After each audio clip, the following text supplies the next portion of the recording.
افدا محمد دمه و خوش بن گهدار و تماشاوان دنگ اورکش گهدارن هجا و دلال ایرو لگل میه میوانه کی عزیز و دلال شباجار عموده یه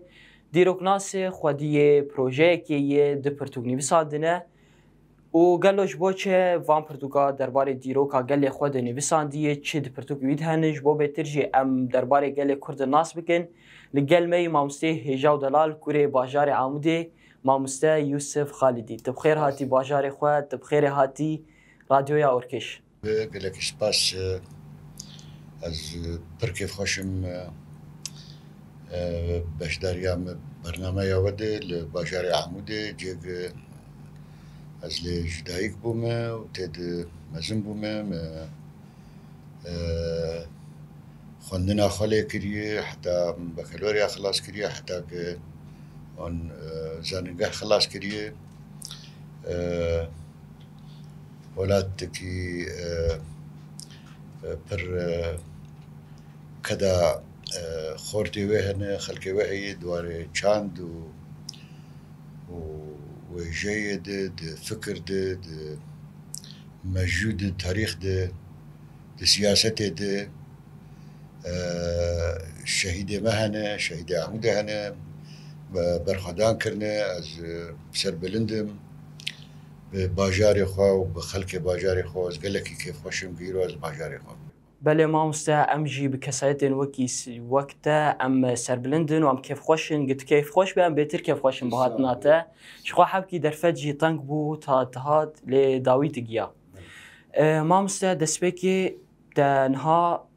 يعني تدسب نفساندنا برتوكي كيريه تد برتوك خلاص كرن شخوا وتهنا بردوام دكه دبش يعني برتوكاته بنافي كرد د روجهلاتا كفنار ده حطاني هاتنا اسلامي تجمر دكار باوي كي گشتي بحثا برتوكا خوب كي جدري كوتجاني باوي كي گشتي چدنا فروكا في برتوكيد هي نها برتوك حتى نها دماغات وشاندل دور حيسد روبلي چند روبل زيادة ترجي هنا يعني زيادة حيسدي تقريبا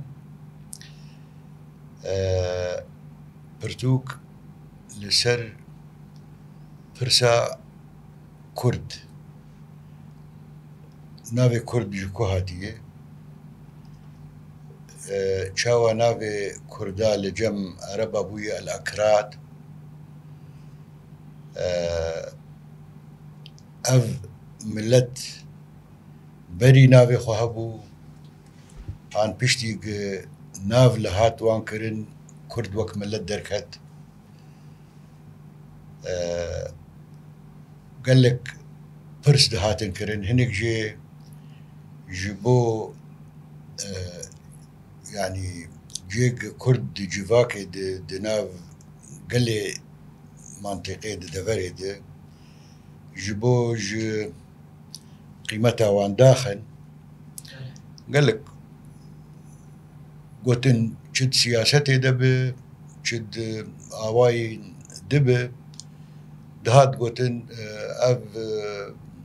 كاس نزان بي اصلوان جيكو هاتنه تشتك ندان انسانيتي ومروفاتي يعني حضارات ومدنيات وسيفيلاسيون وقد بجن تبش داريا وان دفانات تنيي يعني حتى اجبان كسك بياني ايق حتى دقيت درجة رادياق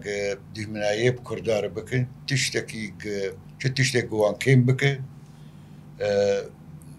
ندمة وبكار ندانين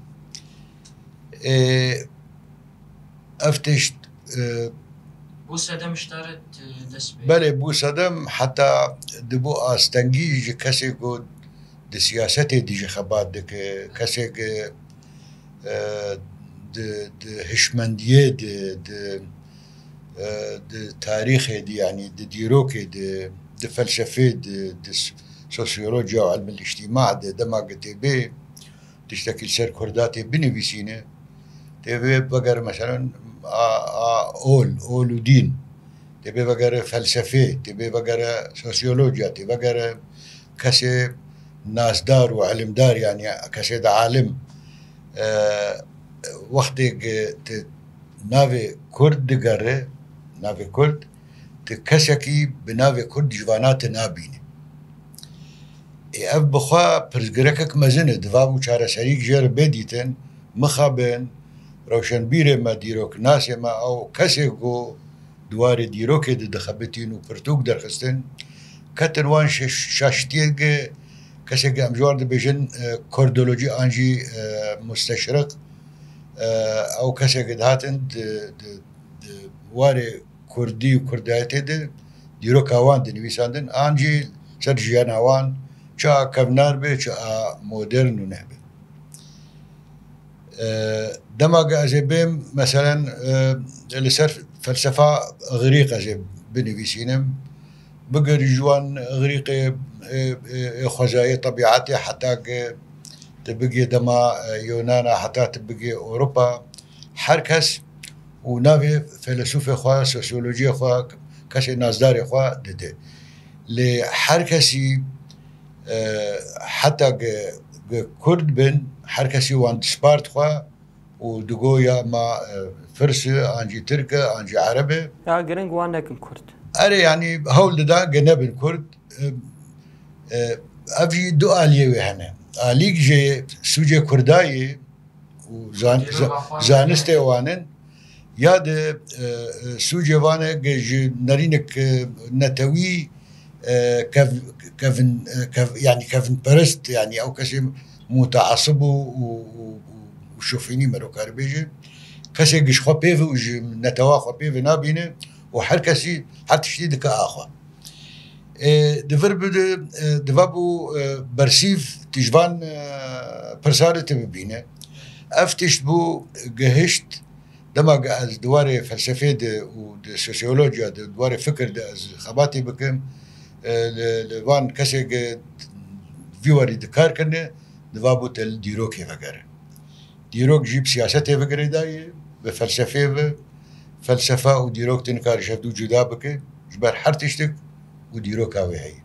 dema tu bixwaze tiştekî naz bike têl dîroka wê vegere têl kokê vegere kok jî jêre tê gotin dîrok yanî belê mamoste ji xwe wek te got jî Kurda dîroka xwe xweşik belge nekirin nenivîsandine lê te bi vê pirtûka xwe bi jêderên tê di kesekî xwendî zane te wekî şoreşekê te çêkir ji xwe wê berdewam jî bikin mamoste yanî niha te du beş çêkirine beşên bê gelo tê kengî çêkê derbarê çi de û tu çi qeysî divan her du beşa de yanî çi qeyse dem bi terxwar bi rastî wekî te got jî yanî dîrok gelekî giring ji bo naskirina civakekê yani tu mecbûr tu here dîroka wê civakê nas bikî tu nas nek yanî tu civakê jî nas nakî ca civaka dîroka wê bê kolekirin dîroka bê windakirin bibe intîsabî civaknî dibibe ew civak jî winda dibe yanî heta di hêla siyasetê tedêl civakê de her hêlê de te çi qeyse dem bi van her du beşar xwar û gelo beşên bê kengî wê derket niha yani ew xwe dikare bêje 10 sala ev pirtûk van 10 sala dihat nivîsandin lê carna dem dihat veqetandin şevdû nexweşî bi ancî kar derdiket ewlo yani dikare bêje tu tê xeser hevdû ji siya heta 4 salekê berdewam yanî kar jêr hat kirin û dikare bêje 8 sala devamlî yanî û hinek dem jî ketî nav jevdû hatiye xwedkirin yani 8 sal dikare bêje diwan her du beş heta me xelas kirin beşê sêyemîn û çaremîn û pêncemîn mumkin e şeşemîn jî derkeve ji demak Arab hatine deverê ji xwe ê duyemîn hatina Araba derketina têgeha el Akrad li Wirdî sekine û çawa navê Kurda derdikeve û jûr û pêvê îca ew Kurdana çi bi serê wan hat yanî ew jî ez şopa wan dişopînim pêwendiya wan bi kesê wê deverê re ew kesek ji wan digotin milletê Îranî ji xelkê devera İmparatoriya Sasanî û a Bêrsî û a Exmînî û Mîdî bûn ئەف چ بووان هات زمانێوان چاوا پێ هات چ گوهرتن تێدی چێ بوو چاوا ئەف مەلەتیش هەفتوو کە تندۆرە سیاسەتێ تێدی چ بوو ئەو پرتووکە سێیەمین و چارەمین و ئا پێنجەمین بەسەر vê biaxive beşek jî wê ji ola Kurdî û a kevnarê kevnar û bigire heta Zeredeşt û Manî û pêxemberê dî hatine heta dînê İslamê hatiye guhertineke têdî çêbûne ev mezhebê taifî û mezhebî yanî wek Alewî û Durzî û filan û şoreşek derketine bi navê ol û dîn derketine ew hemî jî wê min çavere wê derbas bin. مامۆستا کەداتەنی ساڵان پیرۆزە و ئینشاءالله بخێر و خۆشی پێشکەشی مەجی بکێ وان بەشێن بێ و ئەم بخۆینن Ez bihêvîm ge emirê me dirêj bibe û zeman hebe مامۆستا بێتر مەسادرێ گتە پرتوکێ خۆژێ دەگرب یعنی مەسادرێ بێتر گت دخوازت گتێژێ دەژێ ئانین و گتێژێ بینە belê niha li gor dîtina min dema me dest bi dîrokê kir me lêkolîn kirin diva bû çi tiştê li ser gelê Kurd hatiyê nivîsandin çi kesê beyanî bin an jî cîranê Kurda bin an jî Kurd bixwe bin diva bû ez lê vegerim biryara yekemîn gimistend ew mîsolojiya û istîraya û çîrok û gotinê di ti kok a dîrokî jê tune be ew midan alîkî ev yek a di dwa mîtod an jî menhec diva bû ez ji xwe re menhecekî mîtodekê bibînim li gor wê mîtodê ez vê nivîsandina hena bikim yek jê yanî diyalektîkê mebdeê diyalektîkê a di dwa maddî yanî felsefet tarîx مامۆستا ji xwe te bi zimanê Kurdî dananiye ji ber ku derfeta te ekîtinabiyanî tenê bi Kurdî nivîsandiba ji xwe vat pirtûka derdixe banga me jî pêra yê çi kesê ku karîna wî ya kowergera van pirtûka ji bo zimanê Kurdî hebi yanî werger bike ji ber ku dîroka Kurdî dema tu bi zimanê Kurdî bixwînî wê hîna jî xweştir be ji xwe mamoste dema me Kurd dimîne tu dixwazî dawiyê tiştekî bêje Na wala dawî ez ê çi bêjim xelegê me berdewam in belê ez gotina dawî ez xwazim dawiya dawî dema gem xeleka xelas kinim tamam ji bo vê wergera bi zimanê Kurdî mesela ez ê gelekî kêfxweş bim garib bi xwendekarê zanîngeha Rojava yanî aslên bilind tê hene Xwedê ez jî karim wergerînim yanî bixwe zimanê mî Kurdî neqelse ne ew zeîf bûne û dema ez wergerînim ez ê karibim lê wê tesîrê yanî wê li beşê di bike û pirtûkek dî jî heye dwarê felsefê û sosyolojiya de ez dinivîsînim bi navê bi erebî jêr yanî nizam el alemî wel bedîl el muqtereh ji bo silsîle yanî temam bime bi Kurdî wê zehmetî têkevênî erê dema guzbêm wergerînim wê 4-5 mehaj me bixwe her du jî beş ji ber wilo wê ji min re zehmet bê îca kesin pispor hebin û wergerînin zimanê Kurdî çi soranî be çi badînî bi wê